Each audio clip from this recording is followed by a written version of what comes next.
We have no way of knowing the extent of his philanthropic enterprises because no one ever approached him who was in need of any material assistance that he didn't give them everything he had, and, consequently, he was always a very prosperous man.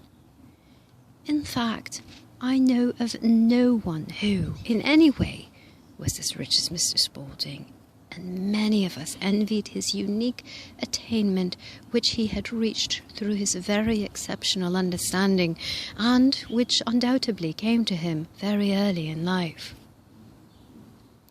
It was about 65 years ago that he first made some of these discoveries regarding Jesus and the lives of the great masters. He walked and talked with great masters in the visible world, even as did the great scientist Mr. Steinmetz, of whom he was a great admirer. I have seen pictures of Mr. Spalding and Mr. Steinmetz together. Both Steinmetz and Edison predicted that the time would come when it would be possible for us to make recordings of the Sermon on the Mount, and in the actual language and voice of Jesus at the time when he gave the Sermon on the Mount. Many other startling discoveries and disclosures, as I like to refer to them, were made by Mr. Spalding during his long life of service and activity in all parts of the world. For instance, I want to go back to the idea of how his books came to be published.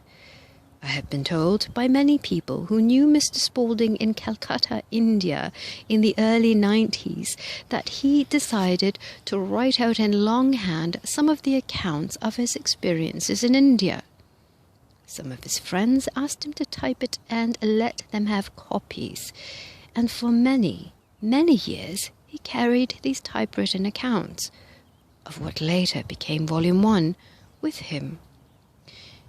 People would read them and pass them among themselves until, finally, a very prominent woman in Oakland, California, whose husband was the builder of the Oakland Municipal Railways, asked Mr. Spalding if he would have any objection to her having her printer, the California Press in San Francisco, print 1,000 copies of this work in an inexpensive paper binding. She wanted to give every one of her friends a copy of that book. Mr. Spalding gave his consent, and soon after this, he left for England. The books were printed and passed among her friends as a gift. Within about 60 days, phenomenally as it seemed, more than 20,000 orders were received for copies of that book.